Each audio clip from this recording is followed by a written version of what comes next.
Hello বন্ধুরা, কেমন আছো তোমরা? আশা করি সকলে ভালো আছো। আমিও খুব ভালো আছি। আজকে একটা নতুন ব্লগ ভিডিও নিয়ে তোমাদের সামনে চলে এলাম। যে যেখান থেকে আমার ভিডিওটা দেখছো তাদের সকলকে অনেক অনেক ভালোবাসা। সকালে উঠে শীতকালে যেটা সবচেয়ে বিরক্তিকর কাজ এখন, সেটা হচ্ছে বিছনা গোছানো। মানে শীতকাল এলেই আমার মাথায় যেন বাজ পড়ে, এই এত বিছনা গুছিয়ে গুছিয়ে রাখা, তোলা পাড়া, মাথাটা আমার একদম গরম হয়ে যায়। কিন্তু গরমকালে দেখবে এই জিনিসটা হয় না। শীতকালে এই যে এত বিছানাচাদর গোছাতেই যেন মনে হচ্ছে যেন মাথা গরম হয়ে যায়। তাহলে কাজ তো করতেই হবে, কাজ তো ফেলে রাখলে চলবে না। আর কি বলতো, শীতে যেটা করতে হয় সেটা হচ্ছে খেতে ভালো লাগে, দেখবে মানে বিভিন্ন রকমের খাবার খেতে ভালো লাগে। আমাদের আবার কি বলতো, যেহেতু সবজিটা বেশি আসে, সেহেতু আমার মেয়ে না খুব একটা মানে শীতকালে ও সবজি খায় না সেটা না, সবজি খায়, কিন্তু শীতকালে বলে মা সবসময় একটু কষা কষা রান্না করতে। সেই জন্য না আমার ডবল ডবল রান্না হয়ে যায়। ওর বাবা খায় আবার সবজিটা, আর আমাকে মেয়ের জন্য করতে হয় একটু কষা কষা। সেই জন্য না আমার অনেকটা টাইমই রান্নাঘরেই কেটে যায়। মানে দিনের সময়টা, মানে দিনের যে ভাগটা, ধরো 9টা থেকে 12টা অবধি আমার রান্নাঘরেই কেটে যায়।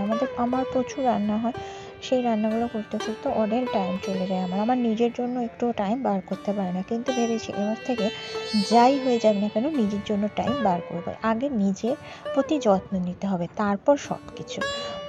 তাই কোনো রকমে কাজকর্ম করে আমি লেগে পড়ি। আর এখানে দেখতে পাচ্ছ সব বাসন ধোয়া হচ্ছে। রবিবার আমাদের বাড়ি হচ্ছে সংঘ আছে, সেই জন্য শাশুড়ি কিন্তু আমার একাই 100, কাউকে কিছু করতে হয় না। শাশুড়ি সব ধুয়ে মেজে দেখতে পাচ্ছ নিজেই করছে। আর জানে আমার হাতে ব্যথা, আমি খুব একটা কাজকর্ম করতে পারি না। তাই যে শাশুড়িকে একটু দেখিয়ে দিলাম, মানে একদম কাছা গুছিয়ে রেখে পড়েছে কাজে। আর আমাদের বাড়ি সঙ্গ যেভাবে তোমাদের দেখাবোই, রবিবার মানে আমাদের গুরুদেবের দুটো সঙ্গ নেওয়া হয়, একটা মাতৃসঙ্গ, একটা হচ্ছে ভাতৃসঙ্গ। মেয়েদের সঙ্গ যেটা আমার হচ্ছে শ্বশুরের মৃত্যুর দিনও 30শে নভেম্বর, ওই দিনই সঙ্গটা ফেলা হয়েছে। তাহলে চলো বিছানাটা গুছিয়ে রান্না বান্নায় ঢুকে যাবো, স্নান করব, আবার একটু নিজের যত্নও নেব। তাহলে চলো সঙ্গে থাকো।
ফুলকপি কাটতে বসে গেছে। আমি আনাজপাতিগুলো একটু আগে থেকে কেটে রাখি, কই মাছ করব আর আদার্স মাছও করে রাখবো। মানে আমি দুদিনের রান্না একসাথে করে রাখি, যেহেতু পরের দিন সকালে মেন মর্নিং থাকে, তখন একটু তাড়া থাকে। সেই জন্য কাজকর্মগুলো যেহেতু, আর আমার কাজের মেয়েটাও ছুটিতে আছে, ও একটু দেশে গেছে, তাই আমার না প্রচণ্ড পরিমাণে কাজে মানে কি বলবো, করতে আমার ব্যাঘাত লাগছে। আর শীতে না কাজ করতে ইচ্ছাই করে না, জানো তো বন্ধুরা। কিন্তু করতে তো হবে, কি হবে, আমার ঘরে তো আমি একাই। করতে হবে। শাশুড়ি তো একা নিচে থাকে, শাশুড়ি তো এসব পারে না। তা যাই হোক, রান্নাবান্নায় আমি লেগে পড়েছি। চলো, বেশি কথা বলবো না, আমার দেখো ভিডিওটা, চলো।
দেখো, সকলকে বলছি, এই যে শীত চলে এসছে না, ভীষণ মুখে দেখবে টান টান ভাবটা চলে আসে। তোমরা যদি প্রতিদিন এই জিনিসটা করতে পারো না, এই রেমেডিটা ইউজ করতে পারো, তাহলে কিন্তু স্কিনের পক্ষে খুবই ভালো। এখানে নিয়েছি একটু হলুদ গুঁড়ো, যেটা তরকারিতে দেওয়া হয় সেই হলুদ গুঁড়োই নেওয়া হয়েছে। আর এর মধ্যে আমি কি দেবো বলো তো, এর মধ্যে দিয়েছি, আর দেওয়া হয়ে গেছে, এর মধ্যে দিয়েছি অ্যালোভেরা জেল আর হচ্ছে নারকেল তেল। ভালো করে মিশিয়ে এবার আমি মুখে লাগাবো। কারণ দেখো, নিজের প্রতি একটু যত্ন নেওয়া দরকার। সবাইকে দেখতে দেখতে না দেখবে নিজের প্রতি যে যত্নটা সেটাই হয়ে ওঠে না। আমি তো নিজের প্রতি যত্ন আগে নিই, যা কিছুই হয়ে যাক না কেন নিজেকে আমি সুন্দর রাখি। কারণ আমি যেহেতু নিজেকে ভালোবাসি, সেহেতু আমি নিজেকে প্রচণ্ড পরিমাণে ভালো রাখি। আমার ভালোবাসার একমাত্র হচ্ছে আমি নিজে। আর এটা আমি সবাইকেই বলবো, আগে নিজেকে ভালোবাসো, তারপর তো সবাই। আগে তোমরা যদি নিজেকেই না ভালোবাসতে পারো, তাহলে আর অন্যকে কিভাবে ভালোবাসবে? তাই সবসময় নিজের কেয়ার নেবে, নিজেকে সুস্থ রাখবে, তবেই কিন্তু ভালো থাকবে। আর তুমি যদি নিজে না ভালো থাকো, তাহলে কিন্তু তোমার সংসারও ভালো থাকবে না। তাই কি করতে হবে বলো তো, সবসময় নিজেকে মানে একদম পরিপাটি করে রাখতে হবে। তাহলে চলো এইটা করে এবার আমি চলে যাবো স্নানে। আমি প্রত্যেক দিন এইভাবে আমি রূপচর্চা করি। হ্যাঁ, তাহলে চলো, যারা যারা দেখছো তারা কিন্তু অবশ্যই রেমেডিটা শীতকালে ইউজ করো। তাহলে চলো, এবার আমি এগুলো করে টোরে নিয়ে ঘরের কিছু কাজ আছে করে স্নানে যাই।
ফুলেছে কিছুটা, আর একটু ফুলেছে দেবো, দিয়ে তারপর কী কী রান্না করেছি সেগুলো তোমাদের সাথে শেয়ার করছি।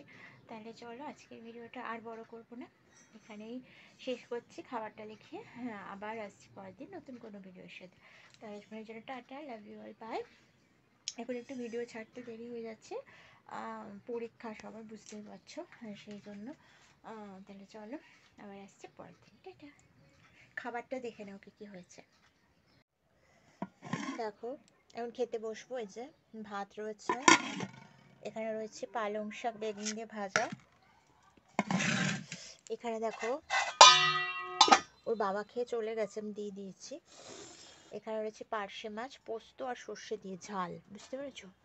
এই যে দেখতে পাচ্ছ, পার্শে মাছ পোস্ত আর সর্ষে দিয়ে ঝাল করেছি, কালারটা ভালো হয়েছে খুব। এখানে রয়েছে দেখো কি, এখানে রয়েছে হচ্ছে সোয়াবিনের তরকারি। এই যে এটা হচ্ছে সোয়াবিনের তরকারি, এখানে একটু ডাল সেদ্ধ রয়েছে, আর এখানে দেখো রয়েছে ফুলকপি দিয়ে কই মাছ, ফুলকপি দিয়ে কই মাছ, আর এখানে রয়েছে সোয়াবিন। তাহলে চলো খাবারগুলো রয়েছে, এবার আমি খেয়ে নিই, তারপরে আবার আসছি, চলো।